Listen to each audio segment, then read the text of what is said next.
Hey you guys, I'm Brian Paul, and it's time for some more PlayStation VR breaking news.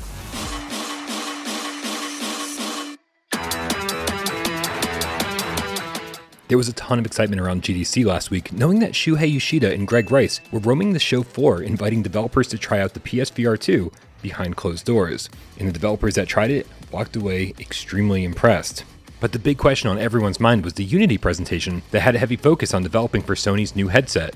Well, it took a couple of days, but now we've seen some photos that were taken at the presentation, revealing just how much CPU and GPU power foveated rendering and eye tracking actually free up.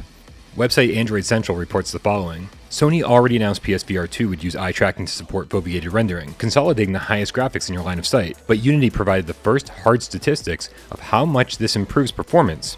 GPU time frame improvements are up to 2.5 times faster with foveated rendering, and up to 3.6 times faster with both foveated rendering and eye tracking.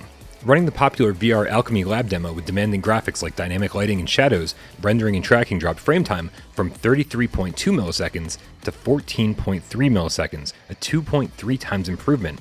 In running a 4K spaceship demo, CPU thread performance and GPU frame time were 32% and 14% faster respectively.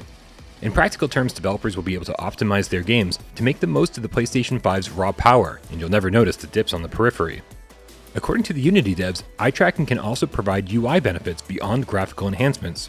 You can magnify whatever a player is looking at, both visually and auditorily, or players can look at a specific object and squeeze the trigger to interact with it, ensuring that players don't grab the wrong thing and get frustrated.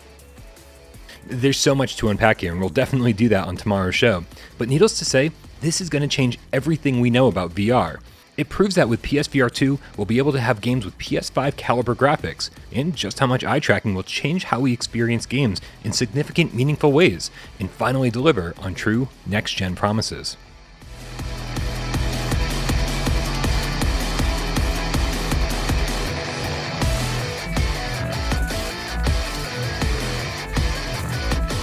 Let's go!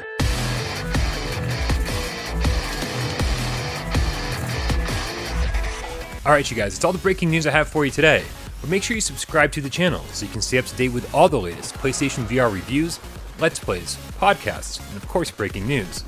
As always, I'm Brian Paul, and I love you all.